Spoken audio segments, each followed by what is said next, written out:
Du coup, tu vas chercher qu'un seul enfant, mais tu en as élevé deux.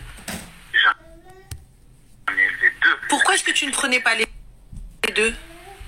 Non. Je voulais, entre-temps, je t'ai dit pendant notre séparation,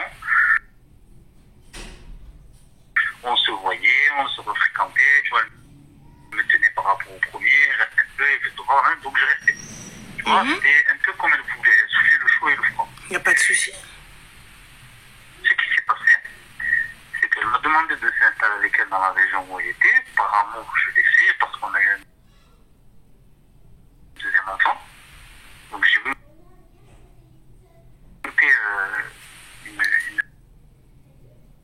une énième affaire, si tu préfères. Et je me suis... Il s'est passé qu'un jour, elle a ramené mon fils, qui avait 5 ans, dans une salle de boxe. Moi, j'ai fait de la boxe pendant des années. Je t'entends mal, Rouya, pardon. Et elle l'a emmené dans une quoi? Elle a ramené mon fils de 5 ans, donc le deuxième enfant, dans une salle de boxe.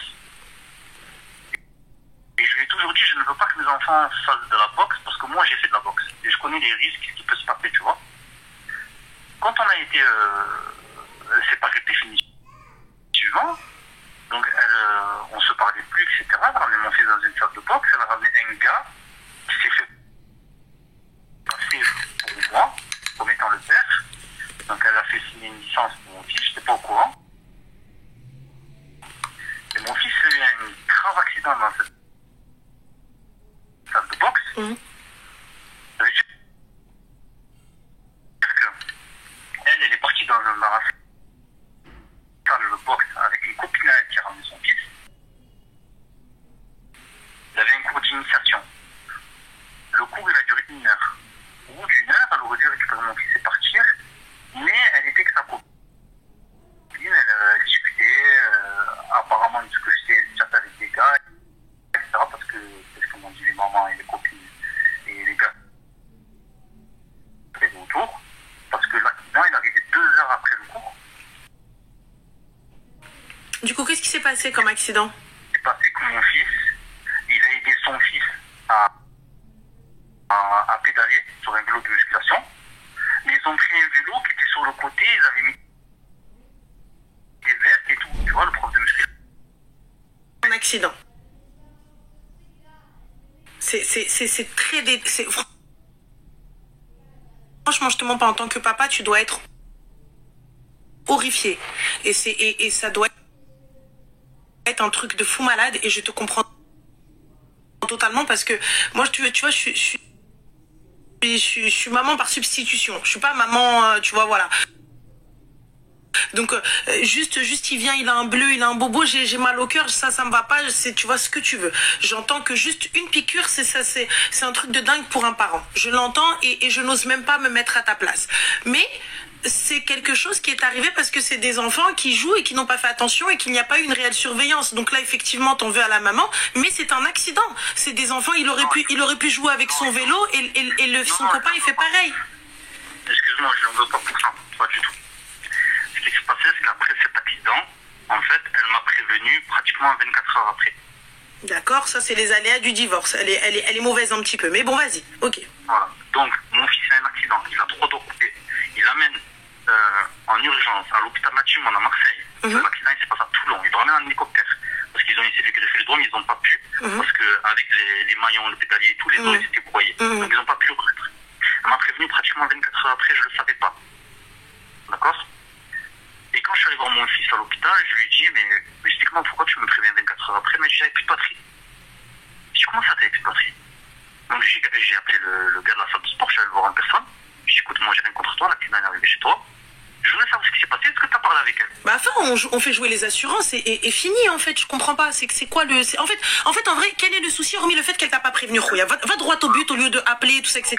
Qu'est-ce qui s'est passé très exactement? Donc l'enfant, il serait... Parce que tu me dis, moi je veux pas que mon enfant fasse de la boxe. J'entends, tu trouves ça dangereux. Moi, personnellement, il m'en fait. Mais vas-y, elle fait de la boxe taille. Tu vois, donc après, tu me dis, moi je veux pas, tu as tes raisons, tu es un pro peut-être, tu sais ce que c'est, moi, tu le vois là, mais là, c'est pas un accident de boxe, c'est un accident, c'est des enfants, ils jouaient, donc c'est un manque de vigilance, un manque de sécurité, surtout si la la salle est ouverte à des enfants, ils doivent pouvoir faire en sorte que les enfants ne se blessent pas. Donc, du coup, c'est quoi? On fait jouer les assurances? Qu'est-ce qu'il y a? Ça n'a rien à voir avec l'argent, j'ai pas de problème financier. Non, mais c'est même pas une question de problème financier, c'est une question d'assurance, parce que c'est important. Non, c'est pas une question d'assurance. D'accord, c'est une question d'assurance. Il y a eu cet accident. Donc, mon fils, il a passé 15 jours dans cet hôpital. Et depuis ce jour-là, elle ne me laisse plus voir mon fils. Ah bah tu mets là, mais ça va pas, le JAF, le juge des affaires familiales, Nichen. Donc, le JAF, donc ce que je t'explique, c'est que je me suis présenté au moins 40 fois avec une escorte avec une équipe de police. J'allais, je sonnais à son domicile avec une équipe de police avec mon ordonnance de jugement. Et elle ouvrait pas. Alors, 9 fois sur 10, elle n'ouvrait pas. Quelquefois, il y a des équipes qui n'ont pas lâché l'affaire, ils ont pas payé, limite à casser la porte. Elle ouvrait la porte, elle enfermait les enfants dans la chambre. Et alors, je dis non, je ne passe pas. Appel, contre-appel, compagnie des audiences. Elle ne se présentait pas. Donc, elle a fait tirer comme ça pendant plus d'1 an et demi. Et ça fait 1 an et demi qu'elle n'aime pas voir mon fils, qu'elle ne me passe pas au téléphone. Je n'ai pas de nouvelles de mes enfants. Ouais, Lou. Excuse-moi, Khoya, t'as les moyens, on est d'accord. Oui. T'as les moyens financiers. Comment ça se fait que t'as pas un avocat, un requin, qui lui fait regretter ses ancêtres? Et je vais t'expliquer. Ah, parce que moi, personnellement, t'as vu, à ma hauteur, hein, je n'ai pas énormément de moyens, hein, mais bizarrement, à chaque fois qu'il y a eu une dinguerie et tout, que j'ai eu besoin d'un avocat, etc., direct, le problème s'est réglé. Pourtant, c'est pas des requins, les avocats que j'ai. Hein. Et dis-toi bien, là, moi, demain, j'ai les moyens. Le premier qui me dit, Naël, il a même pas terminé la phrase qu'il y a 3 huissiers devant chez lui, normalement. C'est... Dans le VAR, écoute, dans le VAR, parce que mes enfants, ils sont dans le VAR, au niveau du JAF, quand tu veux une date d'audience, t'attends minimum 8 mois. Il suffit qu'elle ne vienne pas. Oui, c'est la justice française. Ça, c'est la justice française. C'est redécalé encore de 6 mois. Oui, non, mais ça j'entends totalement. Mais justement, mais si t'as un avocat, un requin... Non, mais j'entends, là tu m'expliques une chose que je sais. Mais là, du coup, Khoya, qu'est-ce qu'on peut faire pour toi? Dis-moi, qu'est-ce que je peux... Quelle est ta question? Qu'est-ce que je peux faire pour toi? En fait, je sais pas comment faire avec elle pour gérer ça, pour essayer de voir mes enfants, parce que là, par exemple, je te le dis, dans le week-end prochain, mon fils il aura 10 ans, et il n'y a pas moyen de le voir, ni de lui parler, ni de lui faire un cadeau d'anniversaire. Bah, je suis désolée, moi je me présente toujours, tous les vendredis, tel que le juge l'a dit, quand bien même elle ne me les donne pas, et je fais intervenir encore la police, toujours. Je vais au commissariat, je stipule qu'elle n'a pas respecté son droit de visite. Pourquoi? Pour que tu puisses avoir toi aussi demain ou après-demain devant le juge, tac, bam, elle n'a pas fait respecter la loi, elle n'a pas fait respecter son truc. Donc demain, c'est elle qui va payer tout ça. Tu vois? Donc moi c'est ce que je te conseille. Tu vois? C'est ce que je te conseille, tout le temps. Je fais constater 50 fois. Et même, c'est pas grave, 52 fois, 70 fois, encore et toujours. Tout le temps, tu fais acter. Tout le temps. Oui, mais là, comme je t'ai dit, par exemple, dans une semaine, c'est l'anniversaire de mon fils. Et ça fait 1 an et demi, je ne l'ai pas vu. Bah, je n'ai pas entendu ça, moi. Ouais, mais excuse-moi, ça fait 1 an et demi, donc je doute qu'il n'y ait que 50 vendredis dans l'année. Mais alors, pourquoi tu n'y as pas été tous les vendredis? Non, mais je ne peux pas y aller tous les vendredis. En fait, je vais été un week-end sur 2, semaine paire. C'est le juge qui a dit ça? Je vais me présenter quand c'est son tour de garde. Ah, ok, d'accord, bon, bah si. Donc, je vais pour me présenter, et à ce moment-là, ni elle répond au téléphone, ni elle ouvre la porte, ni elle me le passe, et rien du tout. Donc du coup, tu as le droit d'aller le récupérer à l'école? Mais en fait, elle le récupère. Bah, tu y vas avant. Et je ramène la police avec moi? Je veux pas faire ça, je veux pas ramener la police. Ouais, bah, excuse-moi. Non, moi, je te mens pas. Moi, j'arrive, normal, elle a l'enfant il est là, je ramène la police. C'est mon enfant. J'ai ramené la police chez elle veut rien entendre. Même avec la police, elle est pas elle veut rien savoir. Bah écoute, أخويا شنو نقول لك أنا نكذب عليك, moi je suis pas toi. أنا نجي غنفرقع على أمها الباب. Normal, je te mens pas, tous les vendredis, c'est mon droit, j'arrive avec la police, jusqu'à ce que je fasse acter. À un moment donné, au bout de 3 reports, la justice, elle se range de mon côté. Donc j'arrive, dans le plus grand des calmes. Et si elle continue, je demande à avoir le droit de garde, moi. Et je me bats pour mes enfants. Écoute, Khoya, t'as vu? Moi, je te le dis clairement, moi, je suis enfant de parents divorcés. Tu vois, moi, mon père, il venait pas nous regarder, il venait pas nous chercher, il venait pas faire valoir son droit alors que ma mère, elle aurait jamais dit non. Tu vois, va devant l'école, ne serait-ce que ton enfant, il te voit. Comme ça, demain ou après-demain, il se dit quoi?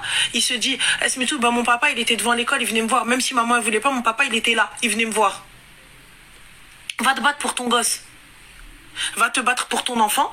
Tu te mets juste devant l'école, même de loin. Même si tu le vois que de loin. Tu lui dis, papa, il t'aime, papa, il est là. Baba, regarde, papa, il est là, il est venu te voir. C'est tout. Au moins ça. Au moins ça. Même si tu ne l'as pas. Fais au moins ça. Et oublie pas, t'en as élevé un aussi pendant 11 ans. Donc ne dis pas que juste mon fils. T'as 2 enfants, Khoya. Non, en fait, le grand, parce que le grand, il vient. Tu vois, il prend le train, il vient chez moi. Oui, mais voilà. Mais c'est-à-dire, si tu te bats pour un, tu te bats pour 2. Même si je sais que l'autre, il n'est pas à toi. Le grand, elle n'arrive pas à le gérer. Mais le petit, en fait, elle a réussi à casser ce lien entre lui et moi. Et je sais, en fait, par rapport à mon entourage, elle dit à mon fils, ouais, papa, il t'aime pas, papa, il a refait sa vie. Mais justement, mais pourquoi? Mais parce que papa, il vient pas devant l'école. Papa, il vient pas crier devant la fenêtre, hey, papa, il t'aime. Papa, il sonne pas à la porte. Papa, il sonne pas à la porte en criant à l'intérieur de la porte, hey, papa, il t'aime, papa, il t'aime. Dès que c'est possible, tu viens. Ouais. Tu vois, papa, il fait pas ça. Papa, il s'est embrouillé avec maman et il laisse maman. Non, Khouya, c'est ton enfant. Puisque toi, tu veux te battre pour tes enfants et tu mets les moyens pour te battre pour tes enfants, j'y vais, Anna. Je vais devant l'école. J'attends mon enfant. Les gens qui me disent, ah non, je suis désolée, c'est un papa aussi. Et quand l'enfant, il se dit que mon père, il m'aime pas, mon père, il veut pas venir me voir, mon père, mon père, ceci, je préfère voir mon père qui s'est battu pour m'avoir qu'un père inexistant. Et me dire, non, mon père, en fait, il m'a jamais cala. Mon père, il m'a jamais appelé, mon père, il m'a jamais ceci. Je préfère voir mon papa qui vient, qui court après moi, qui cherche après moi, parce que quand bien même c'est compliqué, hein, et à la fin, subhanallah, vous avez pas toute l'histoire que quand c'est un mec qui appelle. Quand c'est une meuf qui appelle, vous avez toute l'histoire, vous avez tous les tenants et les aboutissants. Quand c'est un homme qui appelle, subhanallah, non mais attendez, c'est flou, on n'a pas toute l'histoire. Hein. Alors là, on n'a pas toute l'histoire. Quand c'est une meuf qui appelle, vous demandez pas la version de l'histoire du mec, hein. Vous demandez jamais sa version. Donc là, pourquoi est-ce qu'on peut pas s'arrêter à ce qu'il dit? Moi, je m'arrête à ce que la personne elle me dit au téléphone, t'as vu? Quand j'ai un doute dans l'histoire, je te dis. Je suis honnête, je te le dis, moi, ça me paraît louche. Mais là, je suis désolée. Moi, j'aurais aimé que mon père, il vienne ne serait-ce que devant l'école. Juste devant l'école. Peut-être pas devant chez moi, peut-être pas taper Rwina. Juste devant l'école, je le vois de loin. Debout comme ça, il m'attend. Juste au loin. C'est tout. La pension, tu la donnes tous les mois. Ouais, je lui donne. En fait, tu sais pourquoi, voilà. tu sais pourquoi je vais pas devant l'école. Une fois, je l'ai fait ce que tu me dis. Parce que je veux pas trop rentrer dans... Une fois, je l'ai fait ce que tu me dis. Parce que je veux pas trop rentrer dans les détails, en fait. Une fois, je l'ai fait. Elle est venue, elle a fait un scandale. Fait 2 scandales. Écoute, non, mais il y a mon fils, tu vois, c'est pas... Et donc, toi, tu préfères que ton fils, il croit que tu le détestes. Fais un scandale, j'ai rien à foutre, c'est elle qui se donne en spectacle. Toi, t'habites pas dans la ville, hein. Une fois, j'y suis allé et j'ai ramené la police, en fait. Khoya, moi, même si tu prends pas l'enfant... Attends, écoute bien. Elle est partie leur dire, il n'a pas la garde des enfants, alors que moi... Mais tu te trimbales avec ton jugement, avec ton papier de jugement. Voilà. Écoute la connerie que j'ai fait, l'erreur que j'ai fait, c'est que j'ai pas pris mon ordonnance de non-conciliation. Et ils m'ont amené au poste. Ils m'ont gardé 1h30. Il a fallu que j'ai mon avocat qui vienne, qui ramène l'ordonnance de non-conciliation, etc. Ils m'ont dit, écoutez, elle nous a dit que vous n'avez pas la garde, vous n'avez pas de droit. Mais c'est la vérité, Khoya, mais à quelle heure tu te trimbales dans une ville qui n'est pas la tienne sans preuve?